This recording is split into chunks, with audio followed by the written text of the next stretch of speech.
The story of survival is almost the story of Canada. We have vast and empty spaces, and we have a winter that is second to none. So our heroes are those who have survived, who have conquered cold and time and distance. The longer the period of survival, the more interest in the survivor. This weekend, bush pilot Marten Hartwell was picked up after 32 days in the Arctic.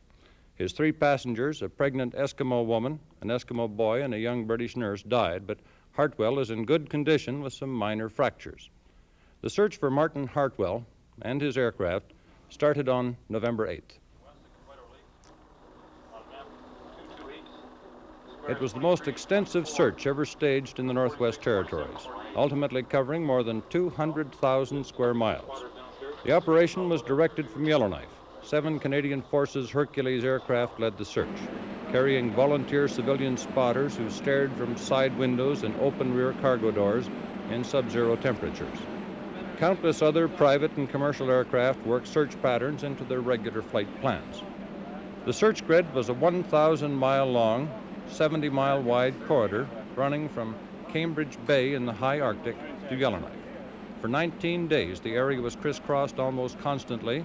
Then on November 26th, the search was called off. To start with, we haven't given up. And indeed, we never do give up on a search.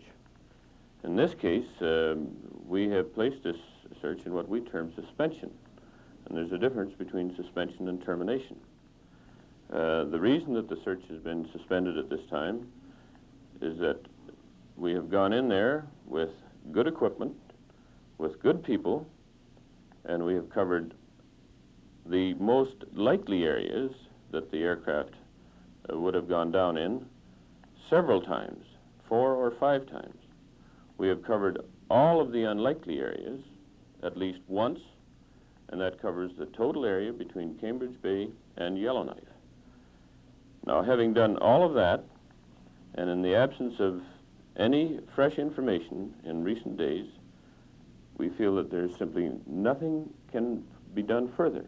I can't imagine why it should be called off now.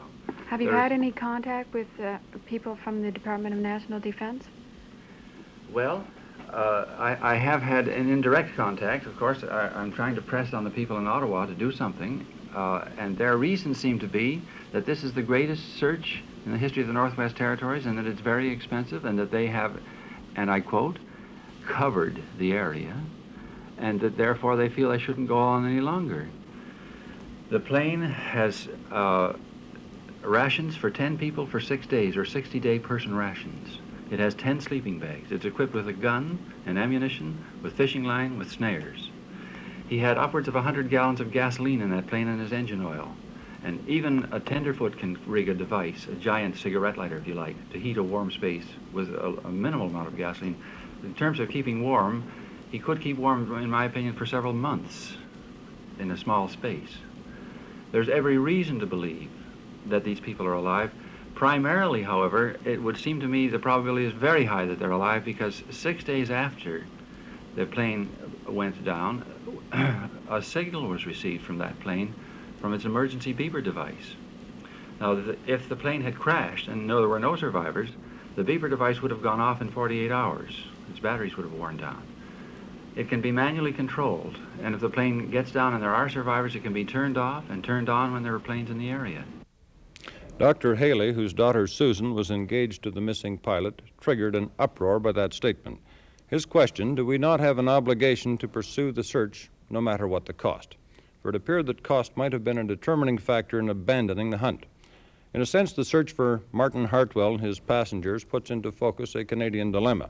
Should a search ever be called off until we know for certain the fate of those who are lost, whether it be in a coal mine, on the fishing banks, in the bush, or in the Arctic? Defense Minister James Richardson ordered the search renewed December 1st. Hartwell was brought out alive yesterday by 2 paramedics who described what happened to W5. He was at his bivouac for he'd built a pretty good shelter, and he was at the front of the bivouac when we arrived at the site. What were your first words? Gee, I can't really remember now. I think it was just happiness, really.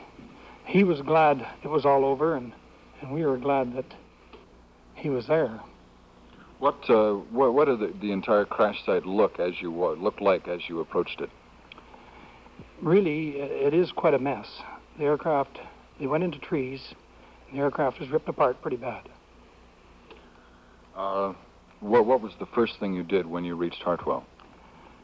Well, seeing that he was okay, and then we made him comfortable, got him into a sleeping bag, and got him on a stretcher.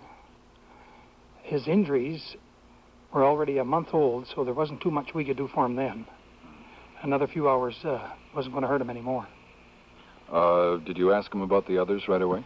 Yes, we asked him about the other three, and he described the whole incident pretty well. What did he tell you? Well, he just told us that he thought that Miss Hill, she died pretty immediately in the crash, from the crash itself. The Eskimo lady lived for about 5 hours, and the 14-year-old Eskimo boy lived for 23 days. How did he look after the boy? Well, I think maybe the first few days, maybe the boy looked after him, I would think, if he had the injuries he did have. And they built really a good shelter. Outer parts of the aircraft? They had built a shelter, really, they had 5 sleeping bags, and they'd used 2 of the sleeping bags for the roof of the shelter, an engine tarp for one end, and other type of tarpaulin for the other end, for the entrance end. They still had 3 sleeping bags inside, so they were quite comfortable. He had spruce boughs for a mattress, and he was really comfortable. And it looked like, to me, and the way he explained it to me, that he flew into the side of the hill. Now, what was he doing just prior to that? Apparently, I guess he realized he was quite a bit off a track. He picked up an ADF reading from Wrigley, so he had his map out, trying to find out where he really was, and then he came in contact with the ground. What did he tell you? What the first thing he remembered when he woke up? Yes, I kind of forget now. He said that, remember when he woke up, the boy was up and around, and the boy was looking after the Eskimo lady. And then apparently he checked Miss Hill, and she was in bad shape. Was she alive? Yes, she was still alive at the time, yes. But she died shortly after? Shortly afterwards, yes. If you can really now take yourself back, Harv, to the time that you did approach the camp and you first came up to Hartwell, what was your feeling of greeting a man who'd been in the bush for 31 days? Well, I was, I imagine, as excited as he was. It's quite a feeling, really, when, because after that time, you don't really expect to find anybody alive, and then all of a sudden, bang, there he is. The excitement is pretty high. Well, what was the look on his face as you came up to him and had your first words with him? He was just happy. I don't know how any other way I could explain it. He was glad it was all over. Like as he said, that that's his birthday. That was day one again. If we are to make a commitment to the end, there must, of course, be safeguards. The unqualified must not be allowed to make themselves objects of a search. Take the case of Marten Hartwell. A northern publisher wants an inquiry into the crash. He says Hartwell was not fully instrument rated, and he wants to know how he was allowed to take off as a pilot of a commercial flight without that rating and without proper de-icing equipment. Hartwell's flight was, of course, a mercy flight. The News of the North says he was bulldozed into a flight for which he was not technically licensed.